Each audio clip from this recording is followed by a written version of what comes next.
Tonight on Cronkite News, the Arizona Coyotes will have a new home next season. How this move will affect the team. Plus, the governor signed a bill for a new specialty license plate. Find out who this new plate will support. And the Summer Olympics are just a few months away. Coming up, we'll take a look at how Paris is preparing for the sporting event. Good evening and welcome to Cronkite News. I'm Jesse Broaders. And I'm Marnie Jordan. Thank you for joining us. We begin tonight with the Arizona Coyotes. The team will soon say goodbye to the Valley and call Salt Lake City home. Cronkite News reporter Ari Wall is in Scottsdale, where the team had their final skate around in the Valley. Last week, it became known that the Arizona Coyotes would be relocating to Salt Lake City, Utah after the conclusion of this season. Talks of relocation had surrounded the team all year long, but this particular news seemed to come out of nowhere, leaving fans and players a bit surprised. We were seeing everything that everyone was seeing on social media, and it was just all the unknown. So, like I said, I'm very proud of the way that our group handled the adversity, and obviously we got one more big one to finish it off. The Coyotes have not had 90 points in a season since 2011-2012 and will finish this year 7th in the Central Division. A promising group of youngsters led by Logan Cooley, Dylan Gunther, and recently Josh Doan gave Arizona fans hope that they would be able to witness a contender in the desert. Head coach Andre Turney said this situation has been tough and tomorrow will be emotional. As a professional, we'll try to focus on our task, because it can be emotional as much as we want if we don't show up and we don't play a good hockey game. That will sour everything up. So our responsibility as a coaches and as a player, it's to make sure we get out there and we put our best foot forward and we finish that season with our best performance. The Coyotes will play their final game here in Arizona at Mullet Arena tomorrow night at 7 o'clock against the Edmonton Oilers. In Scottsdale, Ari Wall, Cronkite News. 3 days following the Arizona court ruling on a near-total ban on abortion, Vice President Kamala Harris visited Tucson. Cronkite News reporter Roxanne De La Rosa explains why her visit is essential for her supporters. Donald Trump is the architect of this healthcare crisis. And that is not a fact, by the way, that he hides. In fact, he brags about it. Friday's campaign rally allowed Vice President Kamala Harris to openly attack Trump and Republicans. Now, because of Donald Trump, 1 in 3 women of reproductive age in our country live in a state that has a Trump abortion ban. She believes that this is a national plan for a full-on attack on reproductive freedom. Regina Romero, mayor of Tucson, says her city is vital for Biden to win Arizona. But they cannot do it alone. They need each and every one of us. Women and our families everywhere are going to need to turn out to vote. Arizona is at the forefront of national abortion politics. Both Republicans and Democrats know how important the battleground state is in the presidential election. Some Republicans, including Trump, are giving conflicting statements on the ruling. He posted on social media saying that the Arizona abortion ruling went too far. We also need Joe Biden and Kamala Harris in the White House to sign that bill when it passes the Senate and protect abortion rights in America once and for all. Arizona is crucial to that plan, and it won't be easy. Arizona has enough signatures to get a constitutional amendment on abortion rights on the ballot this November. In Tucson, Roxanne De La Rosa, Cronkite News. Every ballot measure to protect abortion access since Roe was struck down has been successful, even in red states. Meanwhile, Planned Parenthood Arizona has resumed medication abortions at its Flagstaff Health Center. This will be the first time in 2 years that Planned Parenthood is providing abortions in northern Arizona. At this time, abortion is still temporarily legal in Arizona, and Planned Parenthood says they will continue to provide services until the last possible moment.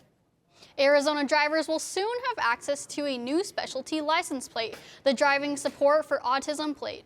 The new license plate stems from a Senate bill signed by Governor Hobbs. It was designed by an Arizona artist with autism and will be available later this year for $25. $17 from each plate will be donated to support organizations that provide services to individuals with autism.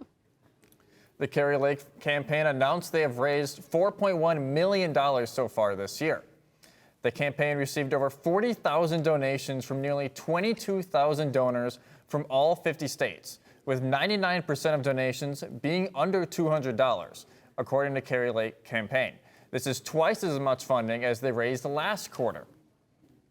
She's about $3.4 million behind Democrat Ruben Gallegos' fundraising from first quarter of 2024. He said he received more than $7.5 million in contributions from January to March. That's double his previous quarterly high of $3.75 million. When you think of Arizona, you may think of the saguaro. That's right, but there's an alarming trend going on with the iconic plant. In the 1930s, there were all these tall, it was almost like a forest of saguaros. And now that same area, there's 90% fewer large, mature plants out there. After the break, we'll find out what many think is to blame for the problem. And it's about to get really warm across the valley, and we may even see the first 100-degree temp so far this year. Your full forecast is next.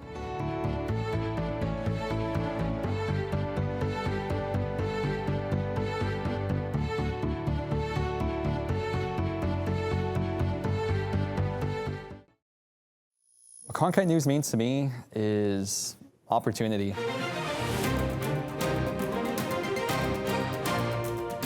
We do news right at Cronkite News, serving a community ethically, honestly, and truthfully. And we can provide a necessarily different angle, different voice for those people that really need it.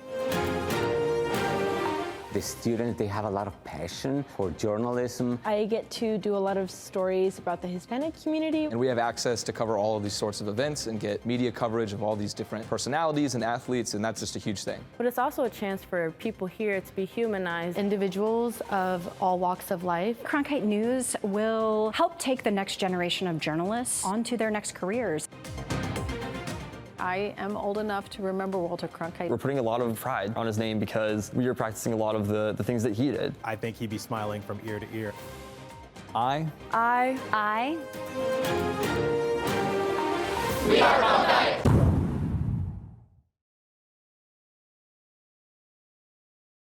The Walter Cronkite School of Journalism and Mass Communications Phoenix Sports Bureau provides students with hands-on learning experiences and opportunities in sports journalism. From covering local high schools, colleges, and the pros, students get the opportunity to go live from our Facebook shows covering local, collegiate, and pro sports in the Valley. From digital reporting, broadcast, social media, and producing, there's opportunities for all. For more, go to cronkitenews.azpbs.org.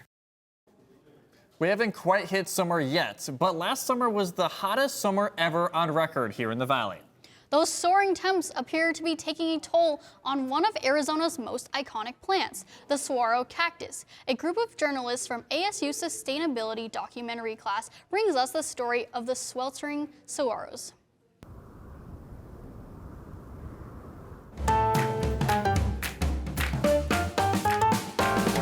I think for people who live in Phoenix, it really is part of our connection to place, this iconic plant. It's a very visual kind of, very charismatic plant. Everybody associates the desert with the saguaro. You say Arizona and everybody does this, right? Mimicking a saguaro. That's the cultural identity. That's been the cultural identity for hundreds of years. And experts say a major sprouting event hasn't been seen in decades. It's so hot out here, not even the cactuses are surviving. Take a look. This is video of a cactus that fell right on a house in Phoenix.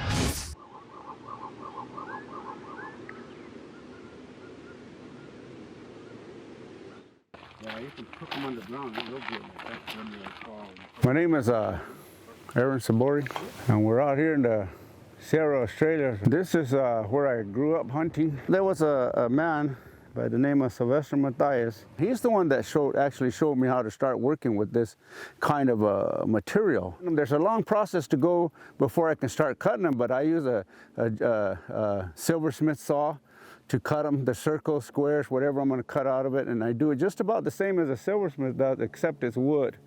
And it splits a little bit different, but it's really a beautiful wood to work with.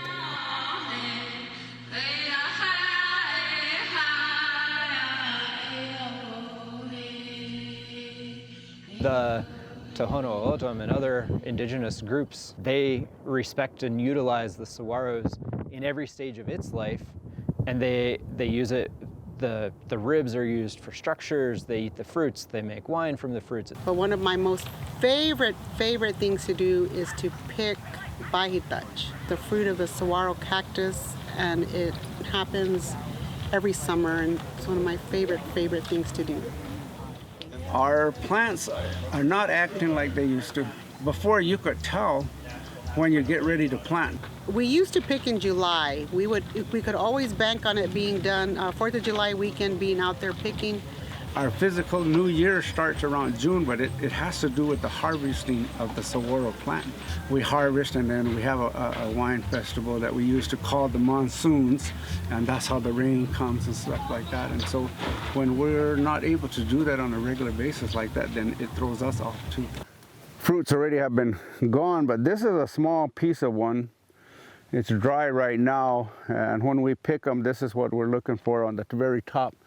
And we compete with the birds out here to get to the very juicy part, the pulp of it.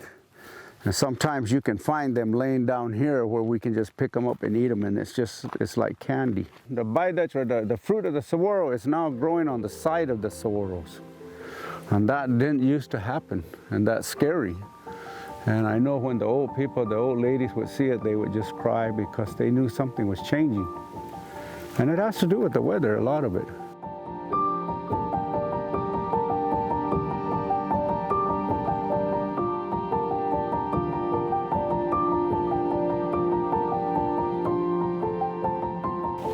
What we've experienced twice now in only the space of a few years, in 2020 and 2023, is significantly less rainfall in the summer, which is a critical period for rain. The Haitian or the saguaro, there's been a disease that's been getting at them, and now you can see the effects of what happens. We're losing some really big ones here. And it affects us because there's no more fruit we're going to be getting off of this one. When you have too little water, then the tissues can actually weaken. This summer, 2023, the National Weather Service, they categorized the amount of monsoon rain that we received as trace amounts. Climate change is having effect the timing or the intensity of our rains. We can't really determine when we're going to go pick something anymore because they're not acting the same way. We did our survey last year here on the hill. We found like 3 or 4 individuals that had flowers. Total, like out of 4,000 saguaro. For example, in July, there was a run of 16 nights where the temperature did not go below 90 degrees. And if you go back 50 or 100 years, the high overall was 96. In the 1930s, there were all these tall, it was almost like a forest of saguaros. And now that same area, there's 90% fewer large, mature plants out there. For me, when they fall like this, basically I use what is down here, and that's the base of it. The base is a lot bigger, a lot wider, so when I split it, I can go ahead and get my jewelry out of it. This is where we get our walking sticks out of this, and our story sticks can come out of this also. Because I'm an artist, I see things and I'll create out of it. And so this right here is really a treasure trove for me. Somebody like me, I'm looking at it and I'm already thinking about what I can do with maybe the arms and things like that, you know. But it's a protected plant on the reservation, but also in Arizona. But it's just sad to see that this big, majestic saguaro just laying here. We don't watch out for the saguaro and try to find out why this disease is killing it. then we won't have these left. And everything that's sustainable to that is not going to survive. Over 100 other animal species rely on saguaros at some point in their life cycle, whether that's feeding on the nectar in the flowers or feeding on the pollen or eating the juicy fruits. All of those species, the impacts are very direct. We lose the big saguaros, we lose those birds. So the largest saguaro in my yard, it's in my front yard, it collapsed. It was just speechless, and I was staring at it and just thinking, no. But we're fortunate too because we got a little guy right here, and he looks very healthy, and you can see how he's covered in thorns completely. So it's a lot harder for the animals to get to him. We're not doing a good job. We're not doing a good job of taking care of Mother Earth. And if we don't do a good job, then why should she even give us fruits to harvest? Why should she take care of us if we're not taking care of her?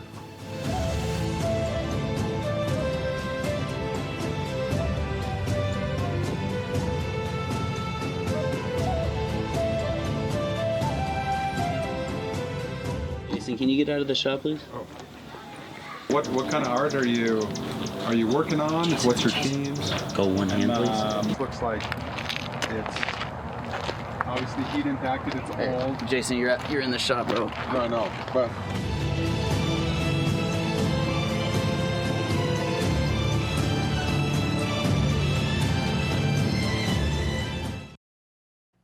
It was a beautiful weekend across the valley, but it's about to heat up big time. That's right. Rishi Oza joins us now from the Weather Center with what we can expect this week. Yeah, we can expect a ton of heat and a ton of sun over the next couple of days. As we take a look at the evening planner for tonight, we're going to be sitting at around 83 degrees right now, and then we're going to dip just a little bit at about 77 degrees, but it's going to be a beautiful evening for the rest of tonight. As we look at the low temperatures for tomorrow, this is normally an indicator of how close summer is getting. 56 degrees in Tucson, 64 in Phoenix, and 69 degrees in Lake Havasu City, 54 in Sedona, 37 in Flagstaff, and 32 in the Grand Canyon. As we look at the high temperatures for tomorrow, you're going to notice a ton of 90-degree weather, specifically in this western region near the border of California. 96 in Havasu, 95 in Bullhead, and 94 in Yuma. As we look at the rest of the valley, 93 in Phoenix, 90 in Casa Grande, 89 in Tucson. And we take a closer look at the valley, you're going to notice that we are way above average right now by about 5 to 7 degrees. 93 in Phoenix, 91 in Tempe, 90 in Scottsdale. So if you're going out tomorrow, make sure to stay hydrated, make sure to put on some sunscreen. It's going to be sunny and it's going to be hot. As we look at the 8-day forecast, looking forward for the rest of the week and going into the weekend, 95 on Thursday, 96 on Friday. But as we get out of the weekend, going into next week, 98 on Sunday, 99 on Monday, and 98 on Tuesday. Really approaching those triple digits as we inch closer and closer to summer here in the Valley. For the Cronkite Weather Center, I'm Rishi Oza. Coming up next, the Phoenix Film Festival wrapped up this weekend. And it brought together filmmakers and movie lovers. We'll take a look at how the festival's growth over the year aligns with Arizona's presence in the film industry. Did you know newsrooms today are looking for bilingual journalists? Cronkite Noticias prepares you to cover diverse communities. In Cronkite Noticias, you will obtain an unforgettable experience. Nopales como este van a tumbar. Cronkite Noticias. And develop your skills with the latest technology.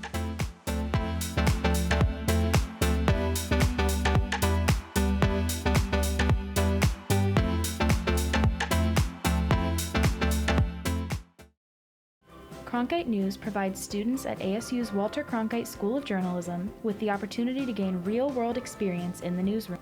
At Cronkite News, our students produce professional content for audiences by taking on all roles, whether they be reporting, anchoring, producing, or studio production. Each department gives students first-hand professional newsroom experience. For more information, visit cronkitenews.azpbs.org. ASU's one and only student-run radio station, Blaze Radio, provides students with opportunities to cover a variety of topics. From music, This is Sun City Garage. To sports coverage. Against the Brewers in his last outing, he went to news. The bill also gives parents the ability to see. And entertainment updates. Blaze Radio offers a fun environment to gain valuable broadcast experience. To find out more, visit blazeradioonline.com. Welcome back. Filmmakers and enthusiasts came together to celebrate the Phoenix Film Festival's 24th year. Cronkite News reporter Paloma Rutherford tells us how the festival promotes independent cinema. The festival's primary objective is to encourage and promote independent cinema, providing a platform for filmmakers to showcase their work. One of the many independent films highlighted at this year's festival is Memento Mori, directed by a freshman from Arizona State University. Basically, it's two younger men meeting each other for the first time and basically learning a lot about one another, which I didn't really expect to happen. Cornell believes the film festival is a significant opportunity for him and other filmmakers. I feel really honored to be a part of such an amazing festival and feel really lucky.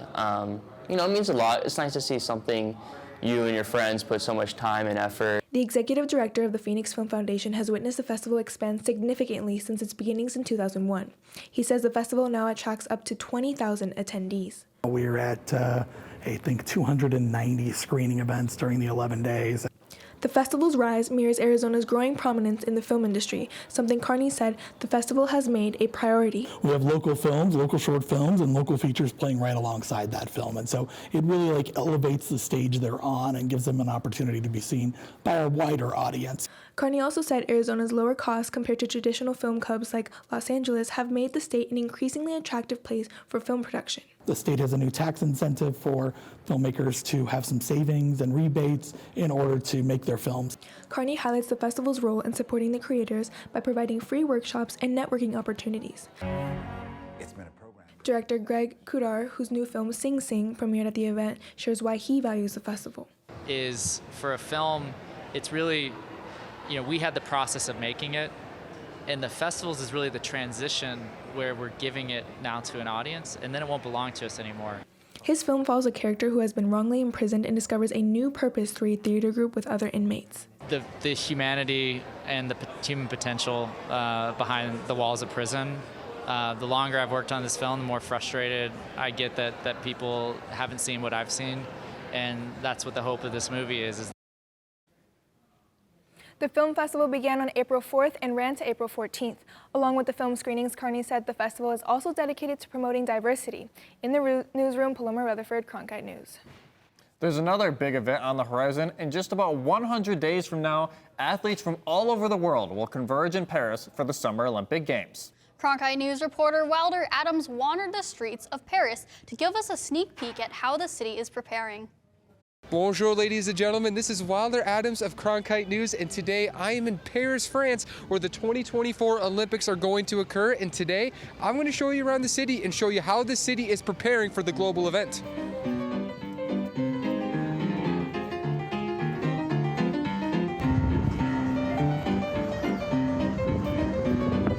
This is the third ever Summer Olympics here in Paris, France, and 100 years after the previous one, we're about to see even more history. I'm at the River Seine, where the first ever non-stadium Olympic ceremony is going to occur. In a few months from now, we're going to see over 10,500 Olympians on boats representing their nations. It is going to be an extraordinary sight to see. Basically, we're going to have the opening ceremony will be like 20 minutes walk from here. I won't even be able to see it because you need to have an invitation.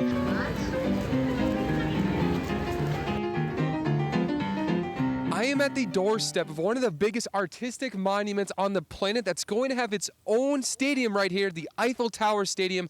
In less than 150 days, it's going to host its own beach volleyball as well as Paralympic football right here in the heart of Paris.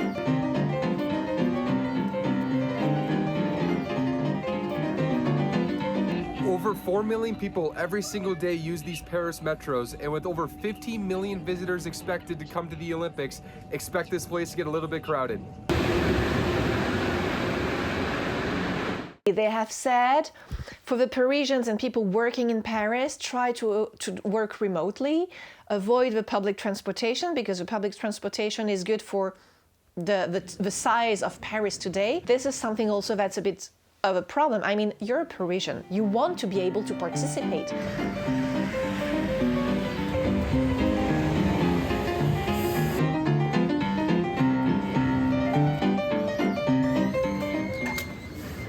We organize ourselves to have more staff and a lot of activities because it's going to be fun, it's going to be cool, it's going to be a lot of people. Yeah, absolutely. And lastly, what's your favorite thing you order here?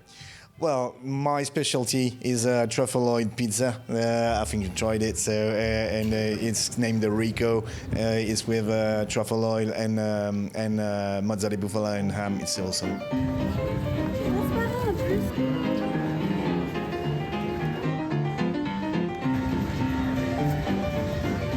And so you guys are tourists from the UK. So from a tourist perspective, how excited are you guys for the Olympics? Really excited. We thought we'd come pre-Olympics and then we're going to come back again and see it all when it's all happening. Much more in the city, isn't it? It's much more in the environment. Everything's really exciting. You know, you can leave it and then go to a cafe in 2 seconds, can't you?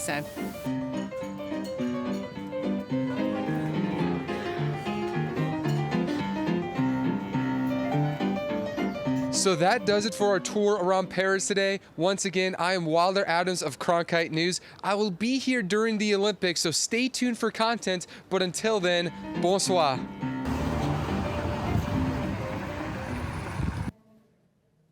Bonsoir, Wilder. We look forward to seeing his reports from France once the games begin on July 26th. That's it for Cronkite News. Thanks for joining us.